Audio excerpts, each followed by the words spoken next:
महंत श्री गोपीराज बाबाजी, ज्यांच्या समवेत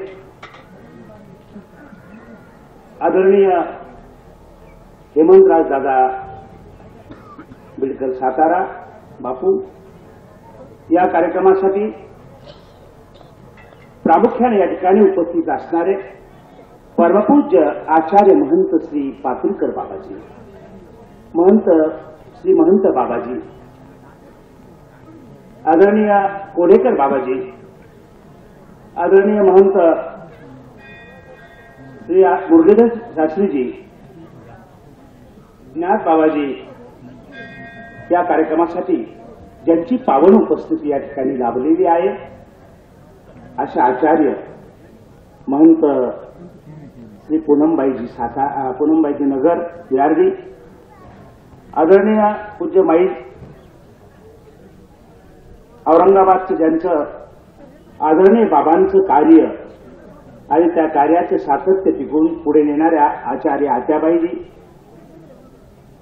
बाबांनी या ठिकाणी अतिशय दूरदृष्टीनं महानुभाव पंथाच्या मंदिरांच्या विकासाच्या इतिहासामध्ये एक नवा इतिहास उभा केला आणि त्या इतिहासाला सातत्याने पुढे वाहून नेणारे आचार्य प्रवर महंत श्री नागराज बाबाजी, महंत श्री प्रभाकर बाबाजी, आदरणीय या कार्यक्रमासाठी असणारे सर्वच महंत,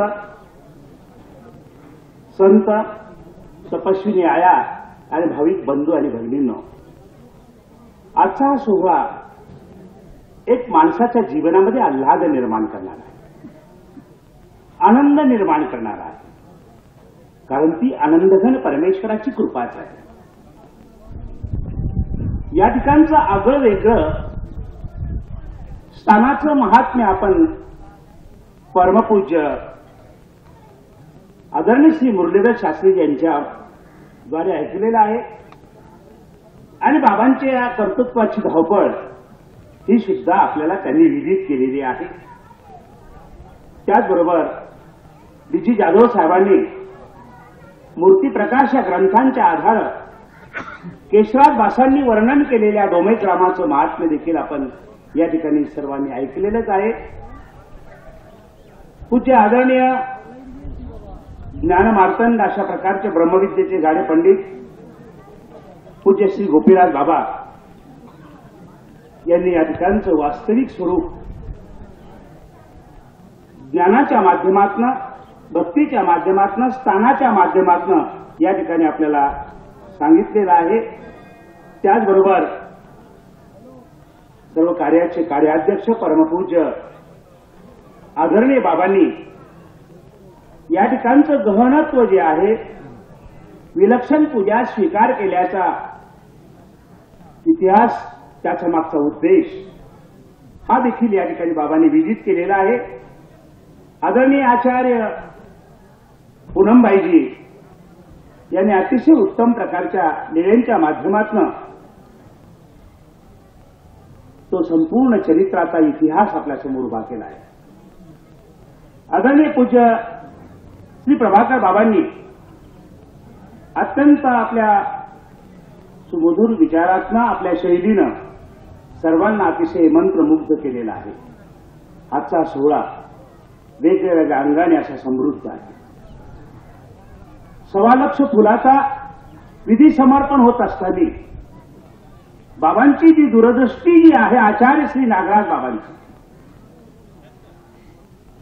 एक वेगळा आयाम समाजाला देण्याचा प्रयत्न बाबांनी केला. वेगळ्या वेगळ्या पैलूंनी समाजातला गुण त्या ठिकाणी अवलोकन करून त्या गुणांना कार्यान्वित करण्याचं कौशल्य आदरणीय श्री मोठे बाबांकडे. या ठिकाणी बाबांच्या समवेत आमचा अनेक वेळेस येण्याचा प्रसंग असायचा आणि ज्यावेळी आलो या ठिकाणचा परिसर आणि त्यावेळी नेमकं या ठिकाणी मच्छीमारींच्या झोपड्या टाकण्यात आल्या. त्यांनी ती मच्छी वाळू घातलेली होती. बाहेरून तो दरवळणारा तो वास होता, खालून पायांना त्या गोखरू काट्यांचा त्रास होता. आणि त्याच वेळी बाबांना नेमका एक भास झाला होता इथल्या विकासाचा. विकास आणि तो विकास कसा करायचा बाबांनी अनेकांना सांगितला विषय. आचार्य श्री विद्वांस बाबाजी होते की ते चांगला माणूस राहणार असेल तर आपण हा विकास करू. साधेराज बाबा मराठवाडीची यांना आग्रह केला. मी सुद्धा त्यावेळी होतो. तर ते कसं होईल का होईल त्यावेळी ठरलं होतं. बाबा म्हटले आम्ही इथं पत्राचा शेत तुम्हाला टाकून देतो, विकासासाठी माणसं देतो. आणि मी त्यावेळी कबूल केलं होतं की तुम्हाला पाण्याची व्यवस्था मी करून देईल. पाणी कुठून आणायचं म्हटलं तर पाण्याची व्यवस्था करून देतो. तो शब्द आणि तो प्रसंग मला आठवतो. बाबांचा तो ध्यास होता. आणि मग त्यावेळी बाबांनी हेरलं या धावपळीला पेलवणारा व्यक्तित्व कोणी असेल तर ते नागराज बाबा. त्यावेळी संत मुनी आहेत. काम करत असताना कुठल्या प्रकारच्या मानापानाचं कोण काय म्हणेल याची पर्वा न करता काम करावं लागतं. काम करणारा माणूस सतत असाच असतो. ऐकण्याची क्षमता आणि त्रास घेण्याची क्षमता असेल तर काम होऊ शकतं. आणि अशाच प्रकारचं बाबांनी ते कर्तृत्व त्यांच्यातलं हेरलं. आणि या ठिकाणच्या विकासाचा हा पायाभूत विचार बाबांनी सोपवला. ते बाबांचं स्वप्न गुंफा मंदिराच्या निर्मितीनं त्यांनी बाबांच्या प्रत्यक्ष समक्ष साजरं केलं. हा सुद्धा एक भाग्याचा योग. आणि त्यानंतर बाबांनी लावलेलं हे पूजेचं महत्व घ्या. पूजा होत होती पण आता यामध्ये सुधारणा झाल्या पाहिजे. विलक्षण पूजा असेल. आम्ही फूल वाहताना सुद्धा अलगत त्या फुलाचा स्पर्श झाला पाहिजे. आमच्या भावाचा स्पर्श त्या ठिकाणी झाला पाहिजे. शाळेमध्ये मास्तर क शिकवत असताना कमळाचा आधार घेतो. कमळाचा. सूक्ष्माचा अध्ययन करत असताना स्थूळाचा आधार घ्यावा लागतो. इंग्लिशचा ए शिकवायचा असेल तर ए फॉर ऍपल असं शिकवावं लागतं. ऍपल या जड वस्तूंचा आधार घ्यावा लागतो. आधार घेतल्याशिवाय माणसात सुधार होत नाहीये. आणि म्हणून आधार हा अतिशय महत्वाचा आहे. आणि त्या आधाराच्या भूमिकेतनं आपण फुलं वाहत होतो का फेकत होतो. हा अतिशय आत्मचिंतनाचा विषय आहे. तुम्ही महानुभाव आहात. महान अनुभव यश महान व्हावा. तुमच्याकडे ती अनुभूती आली पाहिजे. त्या निळ्यांची त्या समर्पणाची अनुभूती आली पाहिजे. हा जर कार्यक्रम बाहेरचा माणूस बघेल तर अतिशय ओंगळवाणा वाटेल. आपल्याला बोलताना ऐकताना त्रास होणार आहे पण यामध्ये कुठल्या प्रकारचा त्रास देण्याचा उद्देश नाही. ती आमच्यामधलं अनुशासन. आम्ही ब्रह्मविद्येचे गाडे पंडित, ईश्वराचे उपासक. आमच्याकडे 5 मिनिटाचा वेळ नाही हो. सर्वांसाठी कल्पकतेने निर्माण झालेली ही 1.25 लाख पूजा ही पाहत असताना आपण सर्व बसून जर लाईनने आपण गेला असता त्या आनंदात आणखी भर पडली असती. आणि त्या समर्पणामध्ये तुम्ही वाकलेल्या असताना फुलं अलगत स्वामींच्या त्या नमस्कारी ओठ्यावर समर्पित केली असती. मी बघत होतो कोणी वर असतं असं. हे विडंबन नको. विडंबन नकोय. विधी करिता विधीश पुरे. विधी ते अविधी परिहारे. विधी करताना अविधी परिहार तो सुपारी फेकून लागली मारली टाकून काय दिली त्याबद्दल शिक्षा पण करणारं तत्वज्ञान आहे. बाबांच्या दूरदृष्टीनं स्थानं वाचली. स्थानं जेवढी महत्वाची आहे तेवढंच महानुभाव पंथाचं साहित्य देखील महत्वाचं आहे. ते साहित्य वाचलं पाहिजे. वाचलं पाहिजे. ते जर वाचलं नाही तर आमचा पंथ वाचणार नाहीये. मंदिरं निर्माण होतील मग काय होईल. व्यक्ती स्वार्थ भोकाळला जो तो मनाचा राजा झाला. परवलो वही गुंतला समाज सारा. मंदिराचा वाडा झाला गुंडांचा आखाडा. घालावया मोडा कोणी घेईना अशा प्रकारची सामाजिक स्थिती निर्माण होईल. म्हणून आमचं साहित्य वाचलं पाहिजे. साहित्य वाचलं पाहिजे. महानुभाव पंथाच्या साहित्यावर अन्याय करण्याचं षडयंत्र निर्माण झालं. का झालं. डोमे ग्रामी अवघे विशेष. डोमे ग्राम तर विशेष आहे. ज्या सर्वज्ञ श्री चक्र प्रभूंनी इथं निरोपण केलं. शरशास संपन्न पंडिताला निरोपण केलं. काय निरोपण केलं. दास्य मोचक. सेवा मुक्तीदायिनी साधना आहे. सेवेने मोक्ष मिळतो. हे चिरंतन शाश्वत तत्वमूल्य सर्वज्ञ श्री चक्रधर प्रभूंनी या डोमेग्रामलाच निरोपण केलेलं आहे. आणि त्यावेळचा कर्मकांडाच्या गर्तेत फसलेला समाज हादरला, बेदरून गेला. आमचा मार्ग उच्छेदिती म्हणून ओकटिया प्रवर्तला.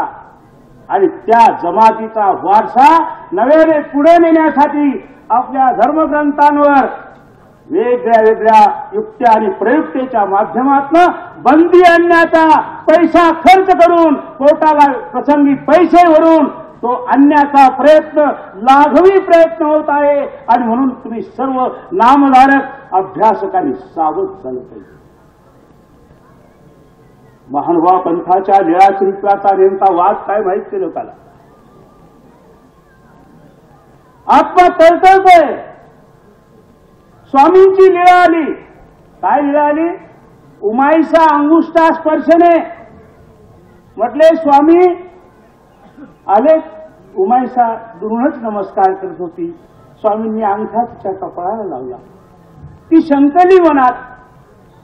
आणि शंकल्यानंतर देव म्हणाले आता या अंगुठ्याला लोणारा न्यावा लागेल, वाराणसी न्यावा लागेल. विचार झाला आमच्या अंगठ्याला. आणि त्यावेळी बघा काय घडतंय. ती म्हणते नाही देव आपलाच काय लागेल, न्यावा लागेल. आणि मग स्वामींनी प्रतिपादन केलं की हे नवद्वारे यातनं वेगळा स्राव स्रवतो, याचा विचार धरू नये. घरी जे तरी प्रतदेहाचे नर्क होती. अशा प्रकारचं चिरंतन शाश्वत तत्वमूल्य स्वामींनी प्रतिपादन केलं. आणि त्याच विचारात आलं की हा उच्च, हा रीच, हा श्रेष्ठ, हा कनिष्ठ, अशा प्रकारचा भेद मानणं हा सुद्धा विकल्प आहे. देवतेला परमेश्वर म्हणणं हा सुद्धा विकल्प आहे.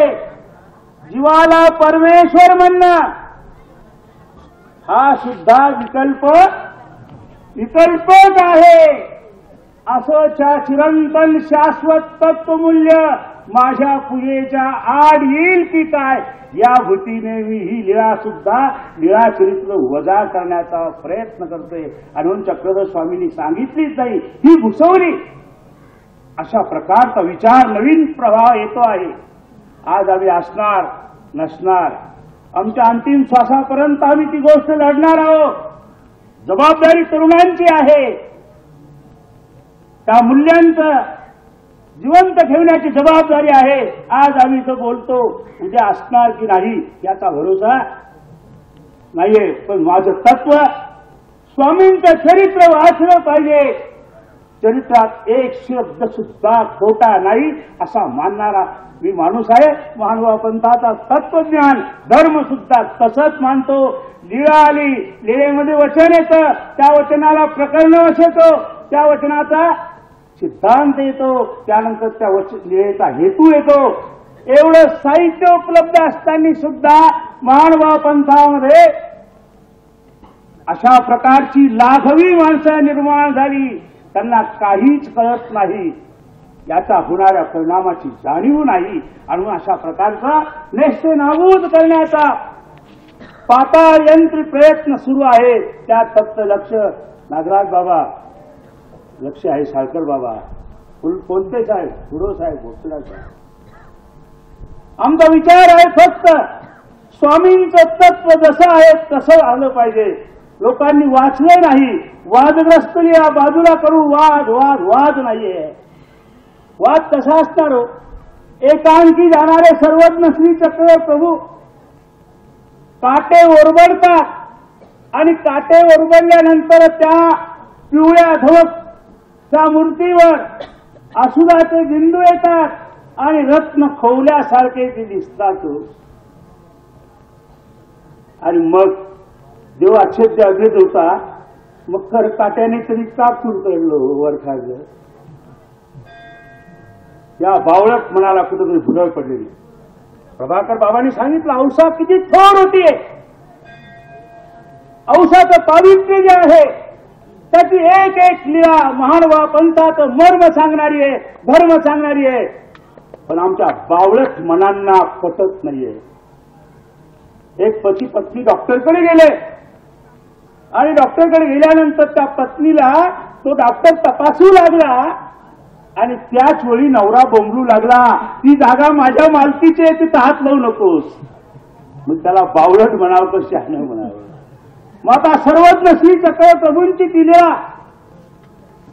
तर याचं मर्म कळलं नसेल तर माझ्याकडे फ्री या, तुम्हाला एक एक लीळा समजून सांगते.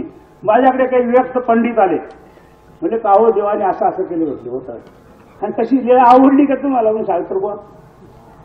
म्हणजे काय बापू, देवाने त्या औषधा नाचण्याचा ठेका ताल बघितला, तो ताल पायात बघितला जातो, त्याचा एक्सपिरियन्स हातात बघितलं जातं का गुप्त अंगात बघितलं जातं. काय बावळट माणूस आहे, तुझं विकारी मन संपलं नाही. पळतो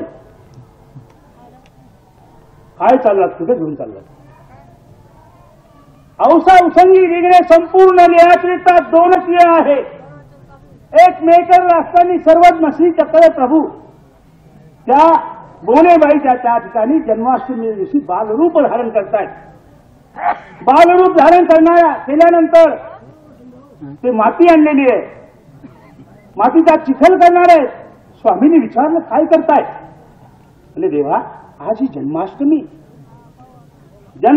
आहे, आज मातीचं गोकुळ बनवणार आहे, कृष्ण बनणार आहे, वसुदेव देवकी बनणार आहे. आणि मग स्वामींनी सांगितलं, बाई ती माणसं काही मातीची होती काय, कृष्ण काही मातीचा होता काय, ही साचोकार माणूस आहे, गोकुळ काही मातीचं का, परती सारा ही माती पलीकडे फेका. समाज मनातली अंधश्रद्धा घालण्यासाठी स्वामींनी ती माती पलीकडे फेकायला लावली. स्वामी म्हणले, बाई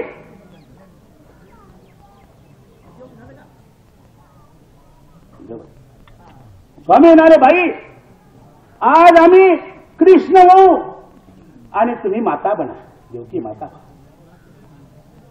बाईच्या बोणे म्हणजे देवतेचं नैवेद्य बनवणारा त्या बाया हो, मुलं बाळा नाही त्यांना.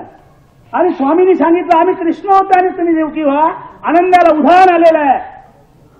एक एक पदार्थ ती मंडपी बांधण्यासाठी हातात होऊन देते स्वामींच्या, आणि स्वामी सुद्धा बांधतायत, श्रीकराने बांधतायत.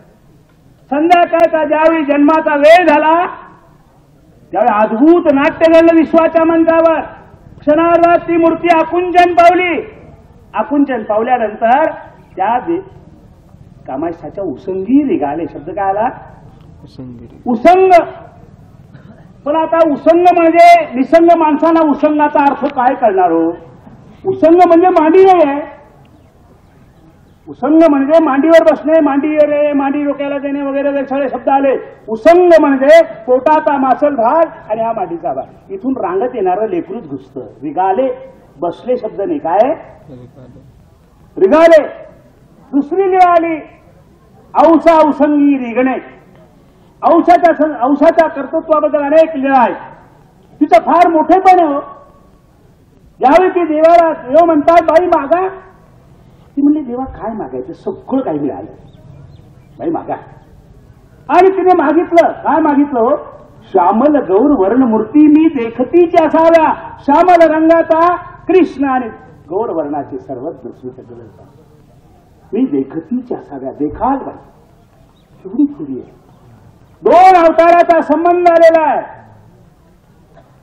पुत्री दोन देवाची लेक आहे. मुलीसारखं लालन पालन दोन अवताराने केलंय. गोविंद प्रभूंचा मनोधर्म, सर्वज्ञ श्री चक्र प्रभूंचा गोसाल यांचा मनोधर्म. ज्यावेळी ती स्वामींचं प्रयाण झालं, गोविंद प्रभू गेले, त्यावेळी स्वामी त्या भक्ता स्वामींच्या त्या लेकीबद्दल काय सांगतात नागदेवाचार्य, हा इथेच बोलेल. असा वर असणाऱ्या नागदेवाचार्य म्हणतात, आधी मडू नमस्कारावा, आधी अव्वेशी वंदावे मग मडू नमस्कारावा. आधी अव्वेला वंदन करावं आणि मग मड नमस्कारावा. एवढी थोडी असणारी एक एक लीला वाजीने सांगितलं का, रुसल्यानंतर स्वामी समजायला जातात. ज्यावेळी ती येते म्हणतात, बाई जा बिडारावर. ती म्हणते, नाही याच्या चरणीच बिडार. ज्या पुरुषा कारणे मी उकळले, भुरसिले, पूजिले, सगळ्या गोष्टी केल्या, आणि तो आता मला परिसिद्धलाय. आता के जाईल जगन्नाथा, याच्या चरणापाशीच बिडार एवढी असणारी थोडी. आणि म्हणून ती लीळा औसा दुःखिते चिंताग्रसिते. आता दुःखी आणि चिंताग्रस्त लीळाचरित्र आणि महानुभाव पंथाच्या मराठी साहित्याचा अत्यंत अभ्यास असला पाहिजे. पण काय होतं, अर्ध्या अगुंडाने पिवळी झालेली माणसं थोडंसं पठण, थोडंसं रटण आणि एखाद्या मठाचं गठण आणि तिथं शास्त्राचं आटण. त्यामुळे शास्त्र पुढे लोकांना सांगता येत नाहीये. बावळ्यात बदला म्हणणारी माणसं सुद्धा येतात. मी आम्हाला लयच वाईट वाटलं म्हणले ते लीळा पाहिजे. आणि काही म्हणतात आम्ही लीळाच वाचली नाही. अरे काय लेखा तुम्ही, काय लावले नाटक. ती लीळा किती मजेशीर आहे. औसा दुःखिते चिंता ग्रसिते. दुःख कशाचा असतो, हरवल्या पैशाबद्दल, गेलेल्या माणसाबद्दल. तिचा पती वारलाय, तिचा मुलगा वारलेला आहे, तिचं दुःख आहे. ती अतिशय रूपे सुंदर आहे. स्वामींनी तिला सांगितलं लेशपूस धर्म आहे, सामान्य स्त्रियेचे. आणि मग भिक्षाला जात असताना चिचुक्याच्या घराचं पाणी ती लावून जाते, चेहऱ्यावर ओळखून पडते. अशा प्रकारची थोर बाई. आणि ज्यावेळी स्वामी विहरणाला गेले ती दुःखी आहे. दुःख म्हणजे कशाचं, पैसा गेला असेल, कोणी वारला असेल त्याचं दुःख. आणि चिंता भविष्याची, माझं पुढे काय होणार. औसाई काही पोरगी नाहीये, 60 वर्षाच्या वरची बाई येते. 60 वर्षाच्या वरची. समजून घ्या, लीळाचरित्राचं पात्र समजावं लागेल. अर्थ तो प्रकरणाचे जाणावा. आणि अर्थ जर कळला नाही अनर्थ होईल. आणि अनर्थ झाला तुमचं जीवन आणि तुमची भक्ती व्यर्थ जाईल. आणि व्यर्थ जाऊ नये म्हणून आमचा प्रयत्न आहे. सत्य सांगा काय होतंय त्यावेळी. दुःखिते चिंता ग्रसिते देखून स्वामी जडवून दिले. आणि म्हणाले, काय म्हणाले स्वामी, बाई मी मुलगा आहे तुझा, मी पितो तू, मी पितोय. आणि ती एकदम रडण्यात जागी झाली, डोळे उघडले. ती काय म्हणते, नको का स्वामी जगन्नाथा, पोरिया एक होता त्याने ऊस दिला, एक पोरगा होता तो भाग त्या पोराने उष्टा केलाय, तू नको दूध पिऊ. तू केवढी भाविक होती.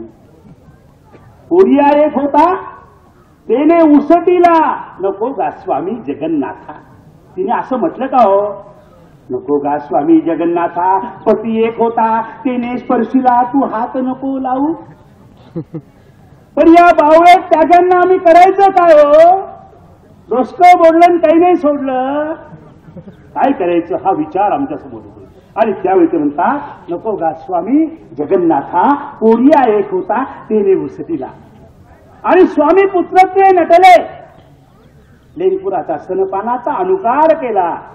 अशा प्रकारची अतिशय जोर असणाऱ्या लीळेच्या या कक्षेला ऑब्जेक्शन टाकून त्याला नष्ट करण्याचा, प्रतिबंध करण्याचा एक पाताळयंत्री षडयंत्र सुरू आहे. आमच्यातला तरुण जर जागा होणार नाही तर आमचं शास्त्र संपवल्याशी राहणार नाही. माणसं षडयंत्री पाताळ यंत्री आहे. आणि म्हणून करता याच्या 1.25 लाख पूजाच्या निमित्तानं, या अवसराच्या निमित्तानं मी खऱ्या अर्थानं त्या परमेश्वराचं एक एक वचन, एक एक शब्द, एक एक लीळा वाचवणं हा खरी 1.25 लाख पूजा आहे बाबा. हीच पूजा आहे. नाही तर किती फुलं आणली कमी, फुलं आणली ती टाकली. अतिशय महत्वाचं आहे ना बाबांनी. भाव महत्वाचा आहे. भाव, तो भाव, तो ज्ञानयुक्त भाव असला पाहिजे. ती ज्ञानयुक्त श्रद्धा असली पाहिजे. महानुभाव पंथाच्या सिद्धांत मूल्यामध्ये तत्वज्ञान समजून सांगत असताना असा अंधश्रद्धा चालत नाही आहे. महानुभाव पंथाच्या सर्व पोथ्यामध्ये माझं चॅलेंज आहे लोकांना, एखादी तरी प्राचीन पोथी दाखवा ज्या पोथीमध्ये या लीळा आल्या नाही अशी एक तरी पोथी दाखवा आणि 1 लाख रुपये बक्षीस मिळवा. एक तरी पोथी दाखवा. कोणतेही काय घुसवलं. 12व्या शतकातल्या घटनेला कोणते कसे जबाबदार. घटना कधीची आहे, 12व्या शतकातली आहे. आणि 12व्या शतकातल्याला जबाबदार कोण. पण आमचा स्वार्थ भाव वाढल्यामुळे आम्ही फक्त नंदीबेल गुबुगु, पाऊस पडेल गुबुगु असं जर करणारी आमची माणसं असतील, अशी जर पंथातली वंत असतील, धुरीण असतील, तर त्यांचा पहिला धिक्कार साळकर बाबा करतायत. काय कमायचंय आमच्या पंथाला नष्ट करण्यासाठी. त्याच्या फक्त 100 रुपयाच्या नोटेकडे बघून नाही झालं आणि असं नाही करायला पाहिजे. कशासाठी लावलंय. स्वामींचं वचन आहे, सत्यार जवळ व्हावे, प्रिय वक्त्या व्हावे, हाशिताही लटके न बोलावे, आणि धड तुटल्याही परमेश्वरा, धड तुटलं तरी परमेश्वराला सांगू नये, असं मानवा पंथाचं तत्व आहे, ते ब्रह्मविद्या शास्त्र आहे. आणि तुम्ही जर फक्त कोणी धमकी दिली, एकदा तर आम्ही बाबा होते गुजरात बाबा, आम्ही एकदा नागपूरला गेलो, 2-4 माणसं आली, तो तरुण माणसाला असं दाबलं, त्यांनी चाकू काढला मोठा, भला मोठा. बाबा फार भाऊ, डोळ्यात पाणी येऊ लागलं बाबांच्या. तो म्हणले खबरदार लीळाचरित्राच्या बाबतीत बोलला तर भोसकून टाकली. त्याला वाटलं साळकर बाबा घालून, मला आनंद वाटला. म्हणलं एवढ्या मोठ्या पोटाला काय होणार बापू, म्हणलं कुठलं मारायचं मार्गवर करा. मी जिंकलो म्हटलं त्याने. चक्र स्वामींनी दास्य मोठे हा विचार सांगितला, कर्मकांडाला प्रतिबंध झाला, आणि म्हणून कर्मकांडाच्या गर्तेत समाजलेल्या माणसांनी स्वामींवर हल्ला केला, आणि त्याच ब्रह्मसानूच्या, त्याच महादाश्रमाच्या, त्याच हेमाद्री पंथाच्या सानिध्य तुम्ही आहात. आम्ही जिंकलो, गाला मारा पुढे. बाबा हजर होते, बाबा साक्षी आम्ही लागत. अनेक घटना अशा घडतात, आम्ही कधी घाबरलो नाही. पण आज ही मंडळी पैसे देऊन हल्ले करायला तयार झाली. आसुरी आनंद त्यांना घ्यायचा आहे, म्हणून सत्य आहे. सत्यासाठी नागराज बाबांनी जे धोरण घेतलं, नागराज बाबांचा विचारावर आमचा, चक्रधर स्वामींच्या तत्वज्ञानावर आमचा पूर्ण विश्वास आहे. ते म्हटले, पडे तो धावावे, मरे तो करावे. लीळाचरित्राच्या कामासाठी बाबा, नागराज बाबा, आम्ही सर्व मंडळी सातत्याने उभी आहोत. फक्त आडमार्गांचा उपयोग करणार नाही. लोकांच्या मनामध्ये संभ्रम आहे, लोकांनी संपूर्ण लीळाचरित्रावर बंदी नाही हे आणखी समजून घ्या. फक्त कोर्टाने असं म्हटलंय, ऑब्जेक्शन काय, ऑब्जेक्शनेबल कंटेंट्स ओमिटिंग करून पब्लिश करा. पण आता हे ऑब्जेक्शन मान्य करायचे का? आम्ही मानवापंथी विचार मानतो. कोणत्या बाया मानतात, हो भक्त तरी मानतात का विचार? शपथपत्र आहे, आम्ही विचार मानतो. जगन्माता पूज्य सीतामाईला असं म्हटलं म्हणून, स्वामींनी असं म्हटलं, मराठी भाषा तरी आली का तुम्हाला? ती लीळा किती बोलतीये. स्वामी आले गंगेमध्ये, गंगेमधून ते तिथं चालले कोणत्या मंदिराकडे? सुंदर नारायणाचं. सुंदराशी तिजे केले, आणि तिथे गेल्यानंतर विचार, देवा किती मंदिर सुंदर हो. तेवढ्यात बाईने विचारलं, बाबा आपणाहून कवनी बरवे असेल? तिथं सुंदर शब्द न्याला, मराठी भाषा कळली पाहिजे. बरवे, सकल गुणेन बरवी. वागणं, बोलणं, कला, कुशलता, निपुणता, सकल गुणेन बरवी. कोणी बरवय का? देव म्हणाले, हो ते सर्वज्ञ आहे, आणि आपण सर्व आज्ञ आहोत. ते सर्वज्ञ आहे. ते काय म्हणाले, बाई हो, ती सीता बरवी, द्वापरी श्री कृष्ण चक्रवर्ती बरवे, आणि कलियुगे हे बरवे. कुठं वाईट म्हटलं काय? तेवढ्या बाईसानी प्रश्न विचारला, बाबा सीता बाबाही वाणिली, ती पतिव्रता आहे का? त्यामुळे बाई तेशी व्यभिचारू घडला केला नाही. नागराज बाबांच्या प्रतिमध्ये 3ऱ्या आवृत्तीमध्ये हा शब्द सुद्धा गाळून टाकला. तरी ओरड झाली, जगन्माता पूज्य सीतामाईला असं म्हटले, वारकऱ्याचे दैवत असं सगळं भ्रामक आहे, खोट आहे, असं कुठेच म्हटले नाही. ही लीळा विठ्ठल विरुकथानी लीळा नागपूर महानुभाव मंडळाच्या पुस्तकामध्ये सुद्धा आहे. 48 नंबरची आज्ञात लीळा वाचून घ्या. आम्ही कोर्टात दाखवली तर म्हटले, बा ते आमच्याकडनं चुकीने आली. याच्यात सुद्धा आहे. म्हणून लीळाचरित्राचा वादच आपल्या महानुभावांना कळला नाही. महानुभाव पंथाला त्या गरज नाही. शिव्या देतात साळकर बाबा, नागराज बाबा, आमके तमके कोलत्याला शिव्या देतात ना. ती काय झालं, एक बाई होती, ती लिंगायत समाजाची होती. गावात आग लागली, आणि मग ती काय म्हणते, ते लिंगाला डोक्याला लावते, परस्पर लिंगा परस्पर लिंगा परस्पर लिंगा, तिकडे जळू दे, माझ्या घराकडे काही येऊ नको. आणि मग ते ठिणगी उडाली, तिच्याच घरावर पडली, आणि मग ती म्हणते, सगट मगट लिंगा, आता सगळ्याला घे म्हणजे पण वाटते. अशा प्रकारची मानवावी वृत्ती समाजात निर्माण झाली, आणि म्हणून यापासून सुद्धा सावध राहिलं पाहिजे. बाबा हो, हा ती लीळा ऐतिहासिक आहे. सर्वज्ञांनी काय सांगितलं पुढे, कथा संपली नाही, सुरुवात झाली अजून. म्हणतात सकळ देवतांचा पळूपळू काढोनी परवेपण रचिली ऐशी ती जनकतनया, सकळ देवतेचा सुंदरतेचा आर्क काढून ती अशी बनवलेली जनकाची तनया म्हणजे कन्याच.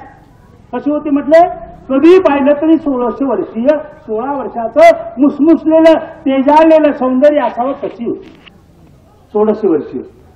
इथून कथा संपली नाही, सुरुवात झाली. पण कशी होती म्हटले, कानांत बुडविल्या हस्ती सामाय, इतकी सुंदर होती. आता काही लोकांना माहित नसतं, अगाणी असतात, अर्धवट ऐकले असतात, म्हणजे तिच्या कानातनं हत्ती जात होता. म्हणजे मी विचारलं काही बोला करा, कानातनं जात होता. मात्र तिच्या कानातनं जर हत्ती जात होता, तिचा काही रेल्वेचा बोगदा होता का तिच्या कानात? काही गडबड हो. आणि तिच्या कानातनं हत्ती गेला तर ती सुंदर राहिली का? कानांतू सामाय, हा गुरळीला हत्ती निकादिशे तो सुंदर दिसतो, पण तो तिच्या कानाच्या खालीच त्याचं सौंदर्य होतं. कानांतू म्हणजे कानाचा अंत जिथं आहे तिथं सामावला होता, वर नाही. आपण म्हणतो 4 पोरी पाहिल्या, एक काकांवर चांगली आहे, म्हणजे कानापासून वरचा भाग ती वरच होती, त्यापेक्षा वरचढ. मग कथा पुढे आली. काय म्हणतात, देवतांतू सुंदरू बरवा, पुरुषांतू हे वरवे आणि स्त्रियांतू सीता बरवी. मग तेवढ्यात बाईने आणखी विचारलं, कोण आहे बघते